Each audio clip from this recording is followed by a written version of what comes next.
But it's Steve Shults, of course, we all know that. We all know basically his history. Steve has been involved in law enforcement in one way or another as long as I can remember. So I'm looking forward to hearing his stories, and as soon as I get him mic'd up, he'll be ready to go. He may have arrested somebody. Hopefully not. That's a good sound. Well, not me yet.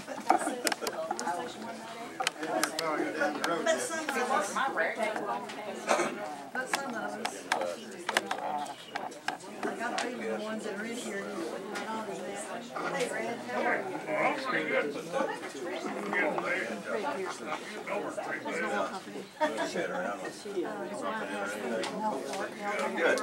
Doesn't have a lot of beers. Not on the corner in the old, what used to be the old fish. She was a year or two. I feel like I'm probably the most unqualified person to be doing this. There's a lot of people around knows more about history than I do. But we'll have a go at it. I have a handout there for you. I guess they're circulating around. Took a little while to find that, and finally I got it from Secretary of State's office. I had Randolph County history as far as who had been in elected office since the founding of the county. But we have to also include Lawrence County, since we were part of Lawrence County to begin with. So there's a Lawrence County section in there, and also Randolph County. As most of you know that's been around here and done anything with history here at all, you've always heard about the first court trial ever in Arkansas occurring in this county at the home of Solomon Hewitt in 1815. They were fighting over the ownership of a pig, I do believe. But that really wasn't Randolph County. That was Lawrence County, which included our area at that time. And James Campbell was the sheriff at that time. You don't see him listed on the Lawrence County list of sheriffs. But I found some evidence that initially the sheriffs were appointed and not elected just at the get-go. I'm not 100% sure that's true, but that's the way it looks.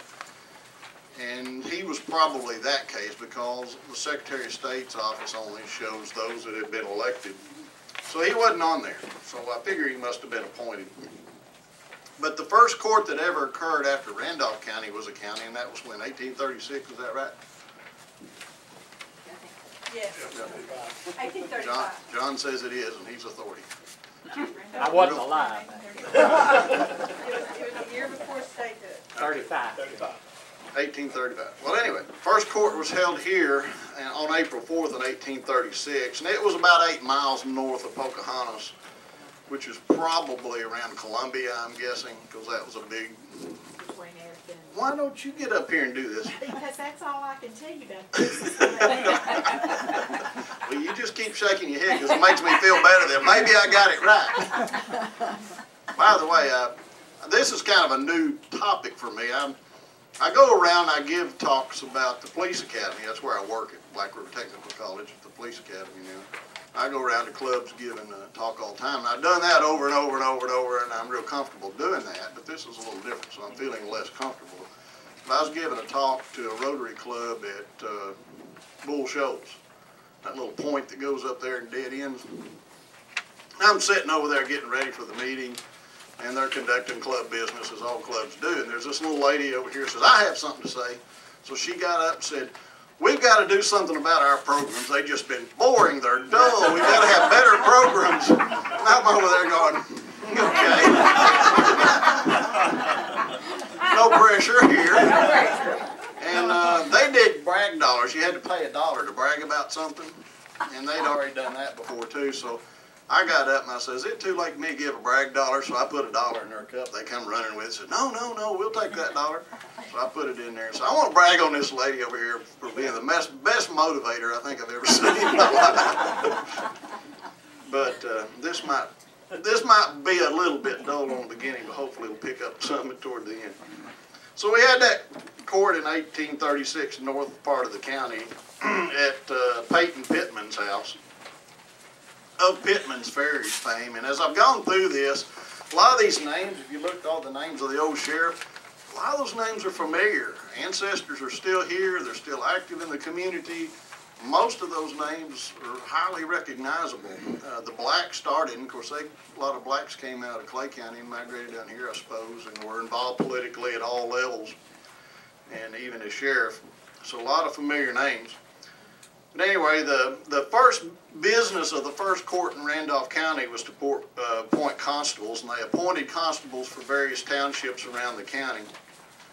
And the first constable appointed for DeMond Township, where we are, was James Houston, which I didn't know that until I started looking at this stuff.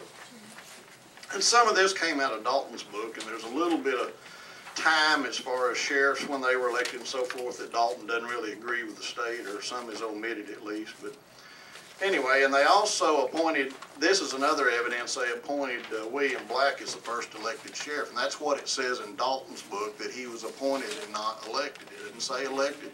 And they had to improve the bond. He had to, I guess, post some kind of a surety bond, and they had to approve that.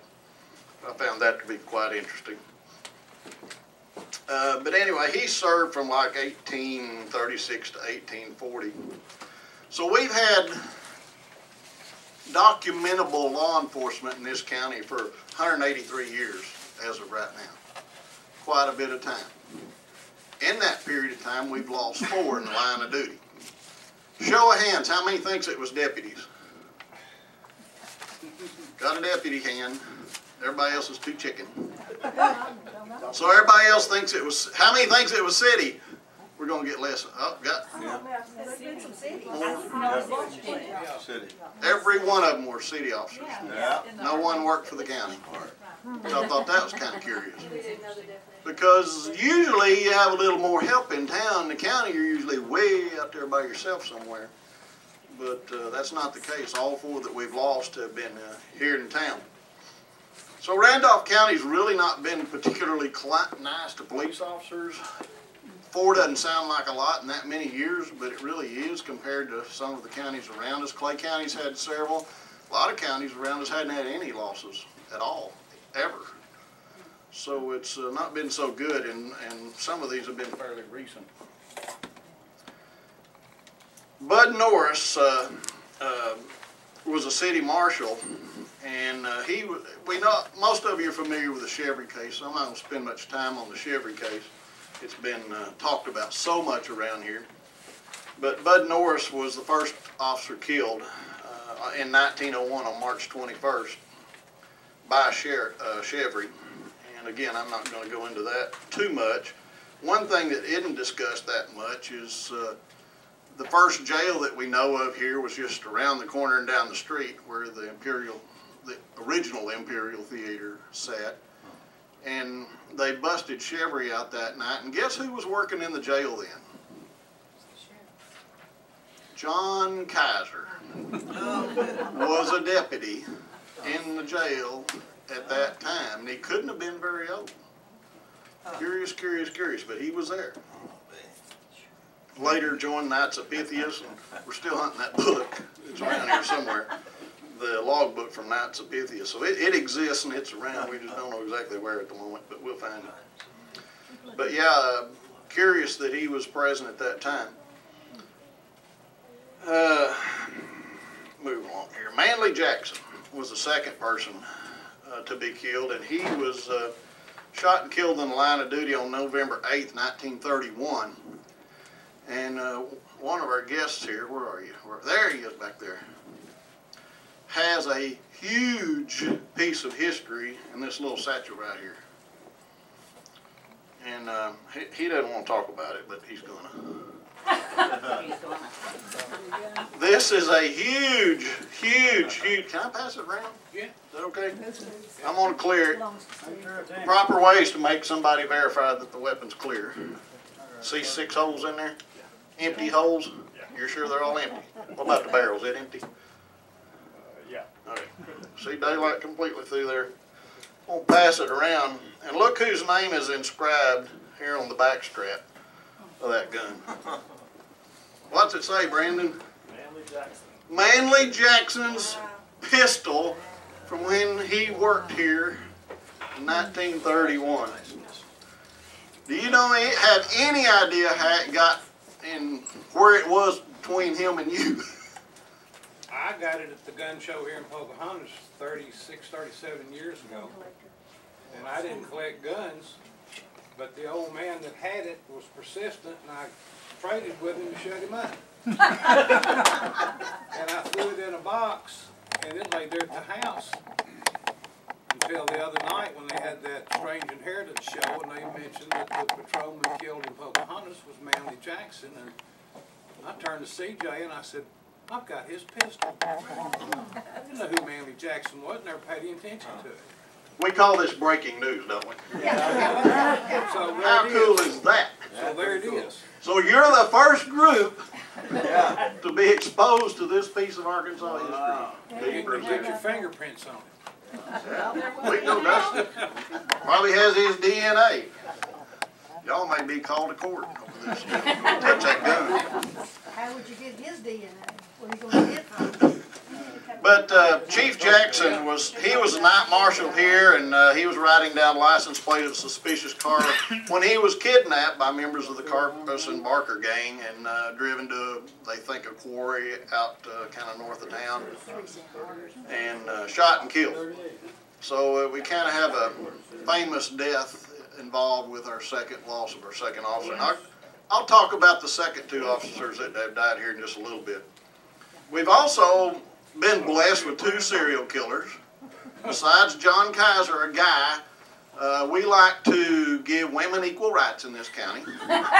So Cora Hebner was our other serial killer. So we've had two. Kaiser hated dogs and people that had good insurance policies. And Cora didn't like her husbands. So that's kind of the way those two went. Now, we had a group picture made in 1936. It hangs over at the courthouse, one of the originals. And this is it, and I'll shove this thing around. If I'm boring, then you can look at pictures, so that will help. That picture was taken in 1936. And the sheriff that immediately preceded these guys was Sheriff Russell. And who was Sheriff Russell? He was the one that went to the jail when Kaiser was busted out and said, yeah, go ahead and take him. I'll go back to the house. Maybe not exactly like that, but that's in effect what happened. Another thing that resulted from y'all inviting me to do this is I didn't realize it. I got a picture of him. That's him, right there. Yeah, who's Russell? Yep, that's Sheriff Russell. He's not in that picture, but he would have been logistically the one just before that, so that's him in that corner. And there's some others, they're just kind of stuck in there sideways and upside down. You just have to turn them around and look at them. I don't like to get all these back, or I'll use Manly's gun to I'll recycle that sucker. And you wouldn't have to twist my arm to trade with you very hard on that one, just saying. So the first one in that picture is Wiley Jackson, and he was from 1904 to 1908, and he was later elected to the House of Representatives.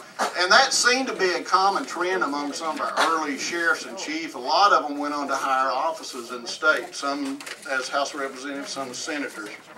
For instance, another one in there, A.J. Cole, he was eventually elected senator in Arkansas. Now, Russell preceded these guys as sheriff, but then he came back to fill part of A.J. Cole's term in 1914. So Russell came back in 1914 to 1919, and he died while in office. Don't know the circumstances of his death, but he died while he was in office. Then 1919 to 21, W.A. Jackson, or 1919-1921, W.A. Jackson filled the rest of Russell's term. Then R.H. Gullett, another familiar name in our community, was sheriff, 21 to 25. 25 to 26, a man named Washington Hunter Perrin was sheriff. Now, I'm very good friends with one of his descendants that lives just west of Yellville. And this is the guy you should have had here tonight. His name is Tony Perrin. He is probably the top law enforcement historian in the state of Arkansas. He has Randolph County ties. He was contemplating moving back here not long ago, which would have been huge for us. But his wife decided, nah, I don't want to move back. Maybe we ought to sign you to get him for next year. Well, he would be excellent. But you might as well plan on 3 to 4 hours. And he'll only be getting started. He is just a wealth of knowledge. Tony's a good guy. He knows all about Sheriff Perrin and could tell you everything there is to know about him. Sheriff Perrin, in addition to being sheriff, was also police chief and a deputy sheriff here. And he was an officer of some kind in Randolph County for a total of 37 years. Then along came J.P. Spikes, another familiar last name, 1925, 1927 to 1930, get it right in a minute. Then he's followed also in that picture by Hoss Brooks. Many of you, I'm sure, remember Hoss Brooks. Yeah, I do even. I'm a newcomer.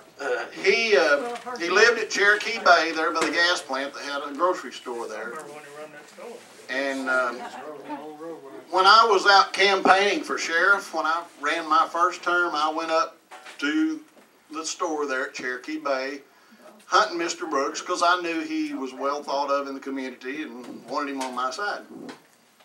So I introduced myself at the ripe old age of 29 when I was running for sheriff. Didn't have a clue. Thought I did. And he looked at me just as serious as he could and said, "Son, you're never going to make a sheriff." Oh man, the wind just came out of my sails. I thought, "Boy, I've messed up here. This is not good." And I said, "Well, Mr. Brooks, why would you say that?" He said, "You don't have a hat." And if you look in that picture, every one of them has a hat on. When they were all sheriff, you had to have a hat. If you didn't have a hat, you didn't have any business being sheriff. That day, everybody wore hats. Exactly. No one has a hat on today. Well, somebody came in here with a hat on. Oh, yeah, you had a hat on. You wore your. You know, But you'd be sheriff material, and you didn't even when know. I was young, everywhere you went, they'd have a whole rack of hats. All them old guys wore hats, and now there's no hat racks.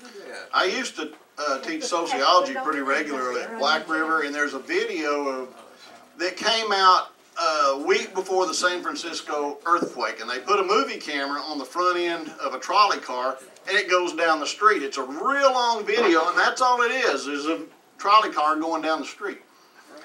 And I show that to my class, and I ask them to make observations, and everyone in that video is dressed up. Every man has a hat on, every woman has a dress on, and it's just a neat video to watch and study society. Nobody was in their pajamas? No. And no blue jeans had a hole in it, if you could find any blue jeans.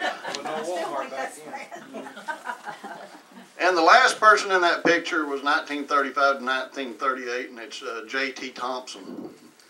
I was hoping Jana, used to be Reed, would be here. Don Reed was her dad. And she lived in the old rock building, which was probably the second jail, which was behind the courthouse, the new old courthouse.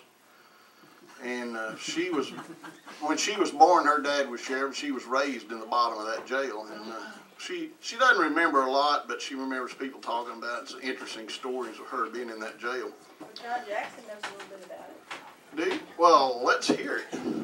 We Were lived- you in the jail or you a visitor? I was across the street. Across the street. As kids, we used to go over there, and the inmates would give us $1 to go across the street to Burley Rogers' store, Buy cigarettes. buy cigarettes, bologna, and bread, and we'd keep the change. So that we supplemented our allowances by helping the prisoners. No files were involved in this, or? No files. They didn't ask for that. I remember that too as a kid, talking to them upstairs. I never did go buy them anything, but I remember talking to them upstairs. But, and that hadn't been that long ago. Now we have a newer picture. Back during the sesquicentennial, and there was a lot of activity going on then, wasn't there, Linda? Yeah, I'll say. We decided that maybe we ought to have another one of these pictures made, kind of like that one with the old sheriffs, only with what we had. So we had this one made, And there was exactly 50 years of sheriffs in this picture, and then Gary Tribble, who was currently sheriff, had himself dubbed in. So he's 50 plus. He's okay now because now he's officially an ex-sheriff, so I'm okay with it. But I don't know, probably some of you have seen this, it's kind of bulky. Talk about some of the ones in there.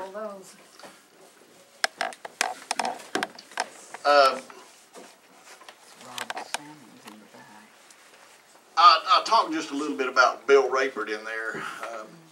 Again, at the academy, we try to steer our recruits in the right direction. Some can't be steered, some can.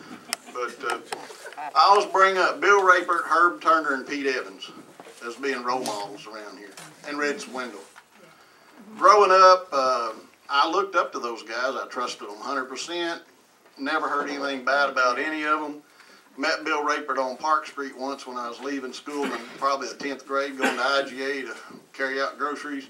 And I was running a little late, came around that curve at the Pentecost church that leans it out the wrong way a little bit, and met Bill, and he's going, I'm going, and I hunted him down after that, apologized for going too fast, and he was just nice as he could be about it. And but those guys, I always tell them, you know, that's the kind of person you need to be, people that is going to someday look up to you, and you've left your good reputation behind, and that's what we all should strive for. Have a few other pictures of officers from around here I'll shoot around. These are kind of loose and floppy, but the oldest one I have is probably this one, Captain Webb Connors, 1878 to 82, and he was county judge after that. So that's one of the oldest sheriff's pictures I have. So I have a big chunk of them. I don't have all of them, but I have a pretty good chunk of pictures of the sheriffs. The thing I know most about is what I've done, and I don't know how historical I am. Oh, I wanted to say one thing too. Sheriff Spikes on your list. I lost this and I found it just a while ago. He was also sheriff in the county, and he actually died on the steamboat. Governor Bent, B-E-N-T. He was on the steamboat when he died of cholera in 1849, so I thought that was kind of an interesting tidbit. So most of what I know is about me, so and most told her today statute of limitations run out on most of the stuff, so I can talk about it a little bit. I started as a dispatcher in 1974, and even then law enforcement's nothing like it is today. And I was in the old rock building down here at the corner of Broadway and 67. The jail was next door in the mayor's office. You had to, if you arrested somebody and there was a city council meeting going on, you just paraded them right through the city council meeting on back to the jail. That's how it worked. That's where it was. And I was a third shift dispatcher and really never had any intentions of being in law enforcement. I was a chemistry major at Arkansas State. And Baxter Chemical was building this big new fancy factory over there at Ash Flat. And I was going to work there, and that was going to be my career. It's going to time out perfect because they should be all in there and set up by the time I graduated. Well, they built the building on the corner over there and never moved in it. But my senior year, I was working as a dispatcher because on third shift, there was rarely anything going on in Pocahontas. I mean, you might call out an ambulance once or twice a month. Now, I think if you have an ingrown toenail, it's 911, buddy, get them on the way. Every little bitty thing, everybody has to have an ambulance anymore. But back then, nothing much was going on. Anybody remember Howard Jones? I do. Anybody kin to him? He's gonna find out first. No, but his Howard, father was our best friend. Well, I really enjoyed Howard. Howard, won a Cadillac Corning, didn't he? do what? Didn't he win a Cadillac car? He did. Did he really? Yeah. At one of the picnic drawings? 4th of July Corning. Oh, that sucker. When I was promoted and moved up to second shift and he worked third, he'd come in there and he'd roll his little sleeping mat out on the counter, scoot the radios back, and he'd climb up there and nap on the counter in the police department all night. That's how busy Pocahontas was back then. I mean, he could take a nap all night and not miss anything. You can't do that now. One night I handed him a gun. I asked him what he thought about it, and he's looking at it. And when he did, I slipped a firecracker over behind him and went off and pulled him. He about launched that gun into orbit. But we were always picking on each other. There wasn't a jailer. The jail over there, and I think is it all still there? It's behind Black River Beads now in the back. Last time I was in there, it was all still there. There's 6 cells, 4 people to a cell, one pointed the other way from the rest of them, which was the women's cell. Not separated by sound or note passing underneath the metal, but it's just pointed in a different direction. And we had some interesting times in that. It was your typical Andy Griffith Barney type jail with bars and the doors, and there was like 2 cells on this side and 3 on this side, and they faced each other, so you could communicate back and forth all you wanted. And one time we had a guy in there, and we don't have smart criminals like we used to. We used to have people that could pick locks. They'd burglarize houses here and pick the locks and do that kind of stuff. You work some of those. You don't find those anymore. Well, they're not smart enough to do that, I don't guess. We had a guy in jail that could pick a lock, and we'd shut the door on him, and he'd about beat us to the front door. Seriously. And there was big brass keys, and I mean, I looked at the locks. I couldn't see any way to pick them, but he could. He would just about beat us out. And we would have to we wrapped a log chain around the door and the bars on one side, went to the other side, wrapped it around these bars, and then swung it back to the middle with a padlock out in the middle where he couldn't reach it. It's the only way we'd keep him in. And it's amazing what we could find back then.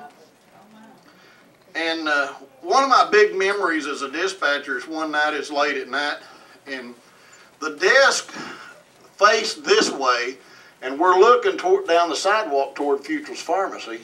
You could see out the window, so if anybody was walking down the sidewalk, you could see it. One night about 2 o'clock in the morning, this little kid came running down the sidewalk, busted through the door and said, "I need help, I need help, I need help." He said, "My dad's drunk and beating up my mama." I never forgot about that. That's one thing that kept me from filing for a liquor permit at my firecracker store. Remembering that little kid told me that. That's probably one reason I went into law enforcement. That little kid told me that. It stuck with me my whole life to this day. And kind of a neat moment. We had no EMS back then. McNabb had the ambulance service, which was the hearse.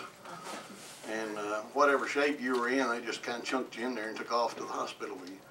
There wasn't any stabilization. The stabilization was making sure you were on the cot, and that's about it. And took off, so no real care was given. Fingerprint stuff was done by ink all completely then. I told somebody not long ago, if I were to do CID work again, I'd be starting from scratch. It's all gotten past me. The Linda Collins Smith case, when that all comes out, technology is going to be a huge part of digging through that, and it's amazing. I had a guy that works for Secret Service, talked to him at a meeting not long ago, and he told me, and I quote, "If you knew our capabilities now, it'd scare you to death." He said, "Everything you see on TV that we can do is a drop in the bucket anymore. I can pour a plaster cast and take a tire track and lift a fingerprint, but some of this high-tech stuff, digging into computers, is way, way beyond me now." Ernest Bruton was chief when I was a dispatcher. I actually worked for the county when I was a dispatcher. They paid me, but I was physically located at the police department. And Ernest knew I was kind of upset over this job with Baxter Chemical that didn't work out. He said, "I'll make you a deal." He said, "If you'll stay with me a year, I'll make you a patrolman." I said, "Cool." I stayed 7 with the police department. And Ernest was a great guy. Now he had his box and his way he lived, and he stayed in his box, because I remember, John, when the drive-in bank was robbed, and Johnson, fellow from Walnut Ridge, I think, was the culprit, and FBI was here. We had all kinds of state police was here. We had help from everywhere. But 3 o'clock, Ernest said, boys, if you need me, give me a call. I'm heading home.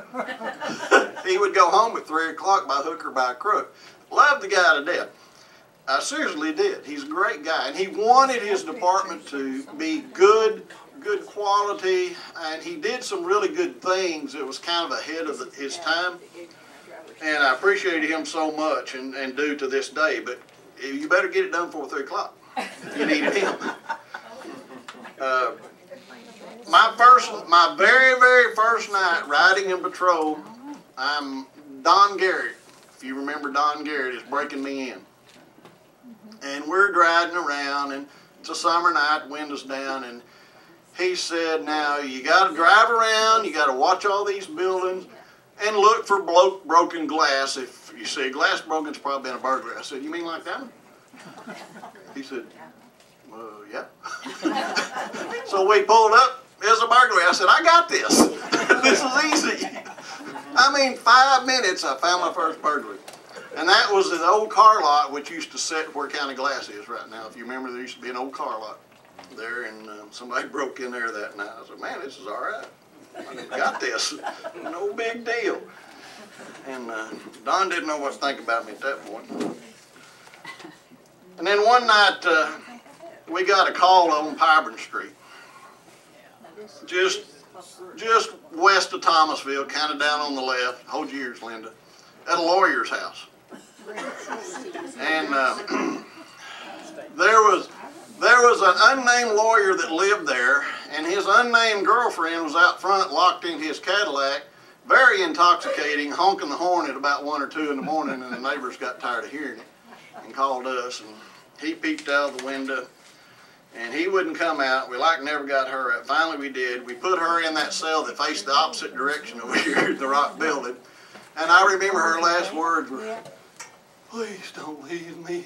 I get so lonely. I said, shut the door and walked right on out and let whoever was dispatcher listen to it on the intercom last night. And Don Garrett was a good guy, and he was a good officer. And Don's doing real well. He's regular church attender now. He wasn't always that way. And he's doing real good, and I'm proud to hear it. But he would disappear at night.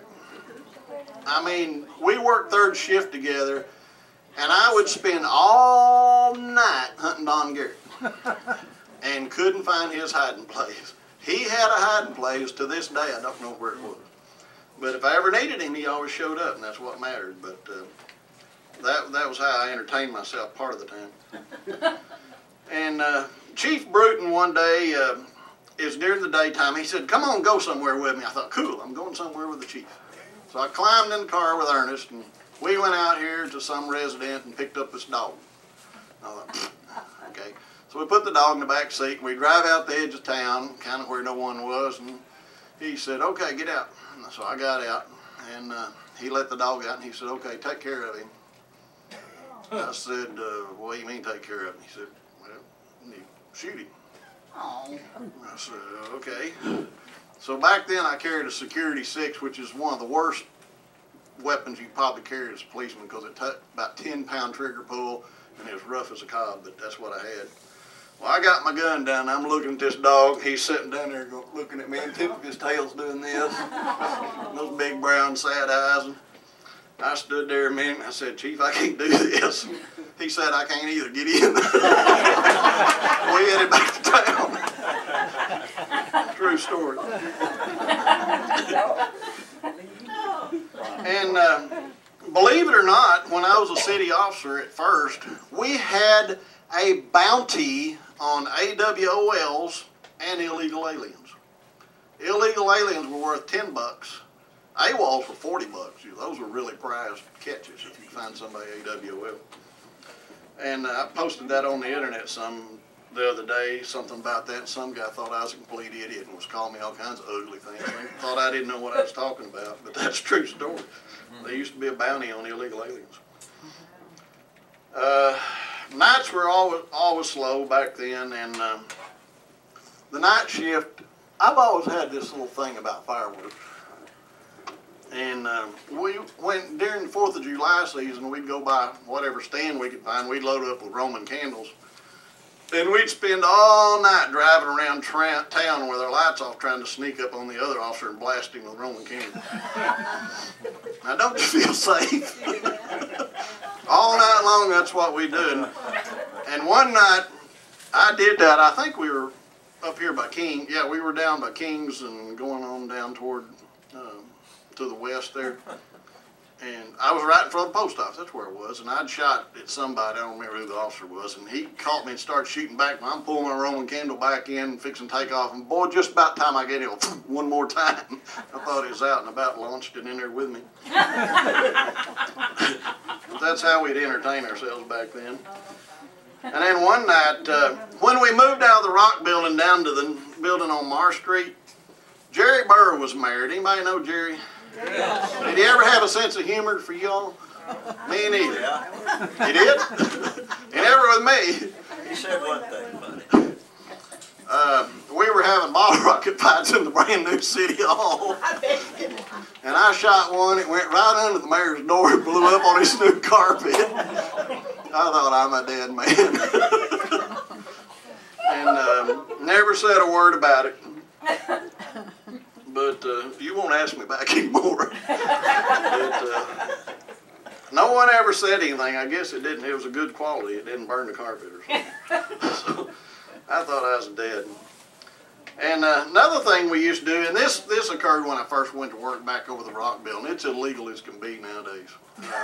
There wasn't any such thing as an evidence locker back then. It's kind of like, I'm going back to the sheriff that handled the Chevry case. Things were done different back then, and it took a while for things to change. But I was the big DWI guy in town when I was probably 22, 23-year-old policeman. I'd confiscate beer. Back then, all these cars had metal bumpers and bad shocks. People come back, bootleggers would come back from state line, back in, be dragging the ground, sparks would be flying. And literally, I'm telling you, it really did. And my locker was always full of confiscated beer. Well, back then, Don Garrett really liked beer. And he'd confiscate knives and guns, and we'd open our lockers about once a month, and I'd swap my confiscated beer that'd been through court for his knives and guns. So somewhere, I don't know, I probably got a pile of useless, dangerous guns and crummy knives that he'd gotten. But now you can go to jail for doing that kind of stuff. Yeah. So I won't tell the recruits I did that. Probably would be a good idea. And back then, of course, we didn't have anything open 24 hours. In the middle of the night, you'd get hungry, but we had the little laundromat down at the Y. It was open 24 hours. That's where we'd meet for snacks at night, except we had a little cafe that opened up down here for a brief amount of time where David Thrush's office is. Polly's Cafe. I couldn't think of that, but it just hit me. Before this, I was trying to think of, that's what it was called, Polly's Cafe. And Polly stayed open all night. And we'd hired this guy from out of town. Somebody tell me when my time's about up, but leave me about 10 minutes. One night I caught this, he was just a horrible officer. Everybody knew it, and he was lazy. And one night he was in there, and he was being a customer of Polly, but he wasn't sitting at a table.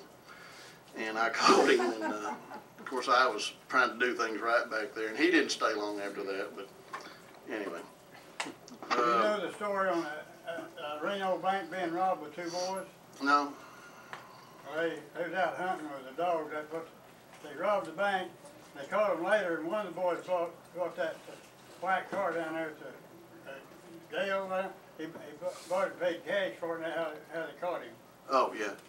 But it sat there at that jail house for a long time. Was that Reno Bank? You said? I don't remember the name, but the two boys robbed Reno Bank the first time, and the second time it was robbed, they never did catch him. That's a little bit before me. Yeah, I might have been a city officer then, but I wasn't involved in that particular one. That was a long time ago. That first one, yeah. The last two officers that we've lost their lives here was, the next one was James Hand, which was in 1982. And James Hand, Don Garrett, and myself worked third shift together. We were the three on third shift. And it happened, thank the Lord, on my night off. It was on Wednesday night, I believe, if I remember right. And was a good officer. Yes, he's a good guy and good officer. And the guy that shot him was actually wanting Don Garrett, because Don had caught him in a burglary and had sent him to the penitentiary, and he was wanting to get even with Don. So it could have been whichever one of us walked out in front, and it just happened to be James. And to this day, I think there was a second person there, but we had never come up with substantial evidence on it. And then Scotty Bennett was the fourth one, and that was in 1991, and they arrived at a domestic call, and they left the scene, got called back, and the second trip back, the guy stepped out and shot Scotty.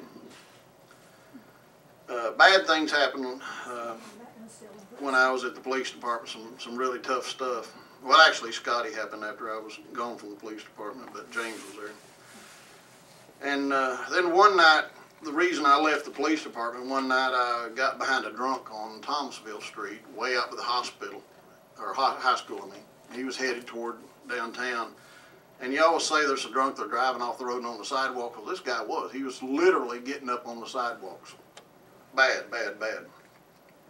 Well, I followed him. He wouldn't stop, wouldn't stop. We went all the way through town, out 304. Back then, we had old cars with carburetors, and we'd just putter around town all the time. You had to get out on the road and blow the cobs out of them every once in a while. Well, the cobs hadn't been blown out of this one, and started overheating, so I came back, got with the deputy, went out there later and arrested him. Next morning, the mayor called me in. Didn't get in trouble with the Bottle Rock, but I got in trouble over this one. He had a policy not to leave the city limits. And I said, well, the guy's driving on the sidewalk. He's really, really bad. He said, well, you get out of town again. The mayor told me this. You know, it's going to cost you your job. I said, okay. Wasn't long after that, we had a armed robbery and kidnapping at the Skyway Courts. And a legitimate call. The guy had tied up a guy in a chair, and he'd robbed him, and he was leaving in his car, and we got the call. Somebody, I guess, got out and called, knew what was going on. And the guy pulls out right in front of us. It was James Hand and I that responded. He heads on 67 South. James is right behind him. I'm right behind James. The guy makes a right-hand turn there where T-Rix is now, still in the city limits. And his car died. Well, James is behind him, and I'm stupid because I pull around in front of him trying to block him in, which is a really dumb thing to do, but I didn't know him better back then. And then he got his car started. He pulls around me and goes to Old Pace Road, turns right, heading back in the city. We're good, not leaving the city limits. Well, he makes two more right-hand turns and he heads out of town. And I'm right on his tail. Armed robbery. So I'm thinking back, gonna cost you your job, gonna cost you your job. And here I am on the heels of an armed robbery. What do? So I called James Hand. I said, request permission to continue the pursuit. Quiet. Radio's quiet. So he's going through what I went through. He says, better back off. I'm going, what? You've got to be kidding me. Armed robbery suspect, and you want me to back off? I didn't back off just right then. I stayed with him until the game and fish officer called up with me, and Ike Compton was riding with the game and fish officer. I put him on the right car, turned back, headed town like a whipped pup. Well, there was a flood on then. They turned right and headed toward Black River in the bottoms, and all of Lawrence County's coming up, and I'm going there. I'm in retreat, and they're coming up to help. And so, long story short, he drove off in the overflow and ran out, came out shooting, and the game and fish officer shot him and killed him. And I'm sitting there thinking, what if one of those guys had been shot? How would I feel right now? Mm-hmm. So the next day I went to talk to Joe Hall and said, I'd like to come work for you. He's in his first term. He said, okay. So I swapped spots with J.D. Yancey, and that's the reason, because, you know, that's just kind of a bad deal. Not being able to, I mean, an armed robbery, and turn your back on him. Couldn't do that again, so anyway. We swapped jobs, and that's how I ended up with the county. Thinking Joe Hall would be there for a while, and then he didn't run again. One term was all he wanted. And I thought, well, you know, there's a lot of wrongs in the world. I can make it right. I'll run for sheriff. Boy, that was a challenge. Won by 4 votes. And you still don't have a hat. Still don't. Well, I got one. I just don't wear it. But I won for 4 votes against Marty Huter, and he asked for a recount. I gained 5 and ended up winning by 9, so I did a little better. But it was fun. Oh, I forgot about to tell you about Dow Dawson. Everybody remember Dow Dawson? Great guy. Great guy. I tormented him. He'd come in before daylight running the parking meters, and I'd sneak up behind him, hit the siren, and scare him to death. I didn't shoot him with a bottle rocket, though. I just used the siren.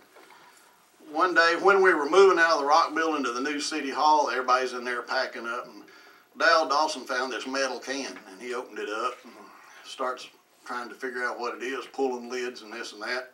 All of a sudden, smoke starts coming out, and he set off a tear gas canister. And I'm looking, and everybody's climbing out the windows and running out the front door. And I thought, what's going on? Oh, Dow set off a tear gas canister. Another true story. So anyway, Sheriff Hall was, I need to probably, getting kind of close. I'll start winding this down a little bit. We had the flood in the western part of county, and we all went out there to help, and the water kept coming up and came up. We were in, Joe rode out there in my car, and I got in the car with Richard going out Raven Springs where there's somebody reported drowning. That was a true story. Well, Joe got caught in the water, and he had to spend the night out there on the high point. Richard was a newlywed, so we drove up Nubbin Ridge Roadway in the Missouri, back through Popple Bluff, and made it home. While Joe's out there, and he ran the battery dead calling for help.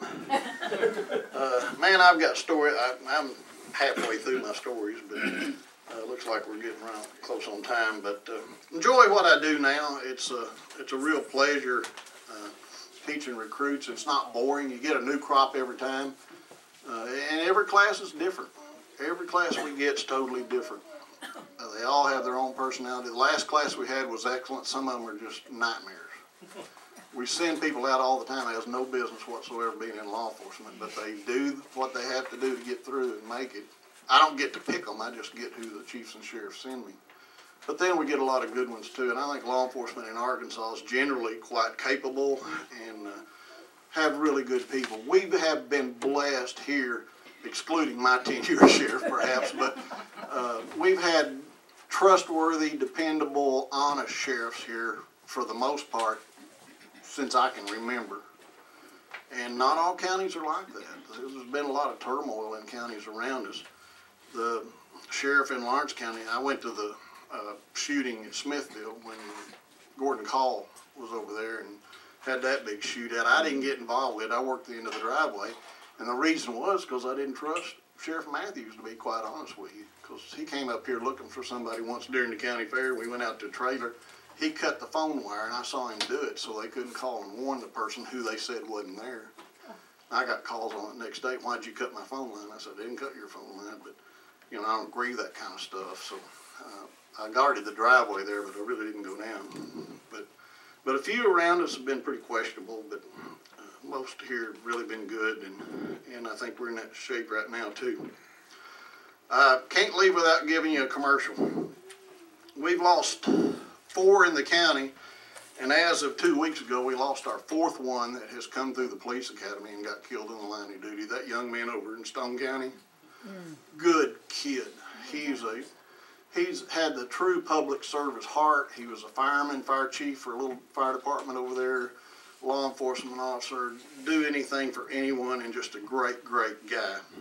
And we felt a burden to memorialize them, and we're building a memorial for those fallen officers, and we're also going to put some stuff for our officers. We've already got some stuff for Scotty Bennett on the way, and it's going to be a real good little garden setting. And I just happen to have these little brick things.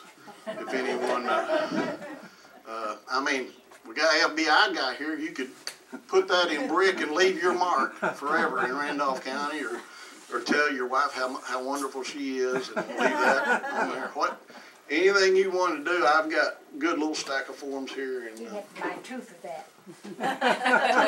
Well, you can get a big brick. You can get the regular, or you can get the double size. Can you tell us a little bit about the bottle of poison you brought in for us? Yeah, that's another thing that just kind of popped up out of the clear blue. A descendant of one of the troopers that brought Kaiser back from jail in Greene County contacted Captain Carter at Jonesboro at State Police Headquarters. and told him some stories about what he had, and said, I'm going through my dad's effects and found this little bottle of poison. And he said, it's got to be Chevrolet's. He had no other reason to have it, or Kaiser, I mean, and get my criminals mixed up. And he said it's got to be his because, you know, it's just in all of his personal effects when he was a trooper. And so they contacted me and went over there and looked at it. And I'd always heard the story about he was found with white powder on his shirt, and this was a white powder substance. And the bottle was, you can see it in there, I don't know where they have it, but it's kind of smudged. And I carry a bottle of eye drops for my contacts where I can refresh my eyes. And you carry it around, the label gets kind of smudgy. Well, that's kind of the way this bottle was, as if it had been in someone's pocket for a long time. So they gave it to me and brought it back and gave it to the museum, and quite likely that's the bottle of poison. Well, there's a story in our files that claimed that the woman on Brown's Cafe, over here where Mary Rayford, where her office is now, visited Kaiser in the jail and took him the bottle of strychnine. Yeah. Mary Brown took it to him and told him to do the right thing, essentially. And we don't know, you know, if that story has any validity, but... But it's kind of cool, another little relic of history from around here just pops up out of the clear blue and comes back home. That's the beautiful thing of having the museum. Yes, Steve, the office used to be sheriff and collector. yes. When were those? You can probably tell from that list because it lists them separately. Okay. I haven't looked to see, but I bet you can Bill tell. Rayford was sheriff at least part of the time. 71. My mother worked for him, but... 1971, probably. Bill Rayford? I can look it up. Yeah, Bill told me one time that they had a deputy, one deputy, and clerk, and said they collected the taxes and said they went out to the county every night, drove the county, the deputies mostly, except when they was collecting. He said when we collected the taxes, we didn't get hardly anything, we didn't hardly get out of town unless there's a murder or something. I was spared not having to do that, and I didn't have a jail. We leased jail space from the city, so I hit it at a good time. Anyone else have anything? Back to that first remark you made about where the court was held. I'm a newcomer, so all I know is what I've been told. But I always thought that the court was held in that Mac Riggs house at Attica. Where Bill Rayford's father-in-law lived? Maybe. I've been told since then that that's not the exact house, but the house was in that area, but the house is vacant. What I was told. Well, again, this was out of Dalton's book, and I have found a few things that Dalton had not to be quite. Yeah, I mean, But it was basically. it's probably close to being right. 8 miles north of town. I say that's probably right. Well, yeah, because we were Lawrence County then, is what you were. No, this would have been the Randolph, when we were Randolph. Oh, The first one after. First one we know. The first one after it become Randolph County, Yes, is that right? yes, yeah. Yeah, the first one was at Davidsonville, I guess. yes. All right. Any more questions? All right, if not, remember next week we'll have Brooks Blevins here, talk about the Ozarks.